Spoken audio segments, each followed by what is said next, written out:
Friends, good afternoon. আজি আপোনালোকক জণ্ডিছৰ কেইবাবিধো ঔষধৰ বিষয়ে আমাৰ নগাঁও জিলাৰ অন্তৰ্গত মুৰ্গীলয়াৰ এজন স্থানীয় সমাজসেৱক, অৱশ্যে তেওঁ বহু ঠাই ঘূৰিছে, অসমৰ আৰু অসমৰ বাহিৰৰ বৃন্দাবন, মথুৰা, কাশীগয়াকে আদি কৰি, আৰু তেওঁ বহুত জ্ঞান আছে। তেওঁ জণ্ডিছৰ কেইবাবিধো ঔষধৰ বিষয়ে আপোনালোকক জনাব।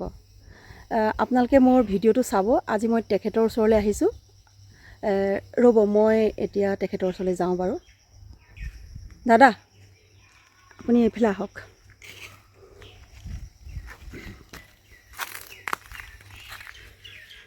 কওকচোন, আপুনি জণ্ডিছৰ... নমস্কাৰ, মোৰ নাম জৱাহৰলাল গোৱালা। হয়, মই বাইদেউৰ ওচৰত জণ্ডিছৰ বিষয়লৈ ক'ব খুজিছোঁ। জণ্ডিছৰ তেনে ঔষধ আমি 2-3 প্ৰকাৰে দিওঁ। হয়, এটা প্ৰকাৰ আছিল কি কেঁকুৰা লাগে। হয়, কেঁকুৰাটো বেমাৰী হ'ব নালাগিব। কেঁকুৰাটো আনি পেলাই সুন্দৰকৈ ধুই পেলাই হাত ভৰিকেইটা ছিগি, মানুহজনৰ যিজন মানুহৰ অসুখ হৈছে সেইজন মানুহৰ নাম লৈ পেলাই হাত ভৰিবিলাক ছিগি পেলাব লাগিব।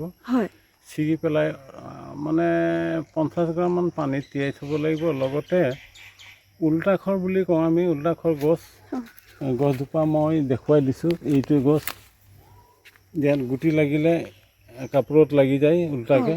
হয়, আৰু ইয়াত বহুত আছে ন? আছে। ইয়াত বহুত আছে। এয়া দেখিছে, ওলোটাখৰ গছ। হয়, এই গছজোপা উঘলি ইয়াৰ শিপাটো ধুই পেলাই থেতালি পেলাই কেঁকুৰাটোৰ লগত তিয়াই থ'ব লাগিব সন্ধিয়া। পিছদিনাখন এটা নিশা। হয়, পিছদিনাখন ৰাতিপুৱাই গোটেইখিনি পেলাই দিব লাগিব। সেই পানীটো সুদা পেটে খাব লাগিব 3 দিন। হয়, আৰু এইটো পানী খোৱাত অকণমান কিছুমানে অসুবিধা পায়, কাৰণ কেঁকুৰাৰ গেছটো খুব নাকত লাগি যায় আৰু মানুহৰ উকলি আহি পেলাই বমি হৈ যায়। হয়, গতিকে খাব নোৱাৰে। হয়, কিন্তু ঔষধ হিচাপে খাব পাৰিলে 3 দিনত সেই বেমাৰটো ভাল হ'ব। হয়। 2 নম্বৰ হ'ল কি, আমি পমা গছৰ 5টা পাত, মেৰি মাহৰ পাত 5টামান, হয়, তাৰ লগতে নীলাজী বনৰ শিপা এটা, হয়, নীলাজী বনজোপা সুন্দৰকৈ উঘলি পূবমুখী হৈ পেলাই উঘলিব লাগে। উঘলিব লাগিব। হয়, আৰু নীলাজী বনটো কাটি পেলাই শিপাখিনি থেতালি আপোনাৰ পমা পাত, মিৰি মাহৰ পাত আৰু সেই নীলাজী বনৰ শিপাটো ধুনীয়াকৈ মিহিকৈ পিচি বতাত পিহি লৈ পেলাই, হয়, তাক কাপোৰেদি চাকি সেই পানীটো 3 দিন খালী পেটত খাব লাগিব। জণ্ডিছ বেমাৰটো ভাল হ'ব। আৰু ইয়াত আমাৰ প্ৰমাণো আছে, বহুতো কাৰ্বি আংলঙৰ মানুহ বা আমাৰ অঞ্চলৰ মানুহ আমাৰ পৰা নিয়ে আহি। হয়, দাদা আপোনাৰ পৰা ঔষধ নিয়ে ন? ঔষধ নিয়ে, বহুত মানুহে ভাল হৈছে। হয়, আৰু এইটো ঔষধ খোৱাত কোনো প্ৰব্লেম নাই। সৰু ল'ৰা ছোৱালীও খাব পাৰে, বমি চমি একো নহয়। হয়, সেই তেনেকৈ আমি জণ্ডিছৰ ঔষধটো দিওঁ। হয়, আৰু ৰাইজে আৰোগ্য হৈছে, ভাল পাইছে। হয়, ইয়াকে মই ক'লোঁ। এতিয়া ৰাইজে আপোনাৰ নীলাজী বন সকলোৱে চিনি পায়, আৰু তাৰ শিপাও চিনি পায়, আৰু মিৰি মাহৰ পাতো চিনি পায়, কিন্তু পমা গছৰ পাত এবাৰ দেখাব নেকি? পমা গছৰ পাত, পমা গছটো ইয়াত আমাৰ অন্যান্য বহুত আছে। এই কেইজোপা ন? হয়, এইকেইজোপা পমা গছ। হয়, মই অলপ ওচৰৰ পৰা গছজোপা চাব বিচাৰোঁ, দেখুৱাওকচোন।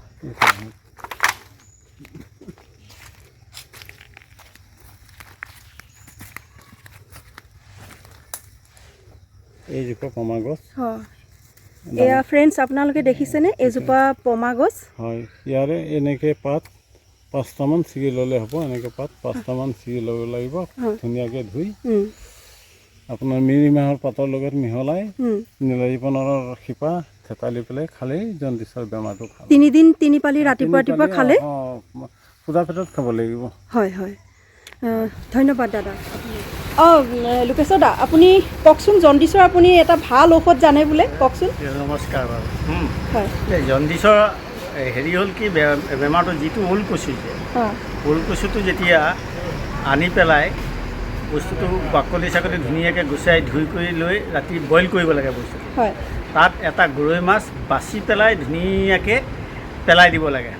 তাত উতলাই যেতিয়া ৰস ওলাব, গলি যাব, ওলকচু আৰু মাছ গলি যাব। গলি যোৱাৰ পিছত সেই বস্তুটোত নমাই পেলাই ঠাণ্ডা কৰি ৰাতিটো থৈ দিব লাগিব।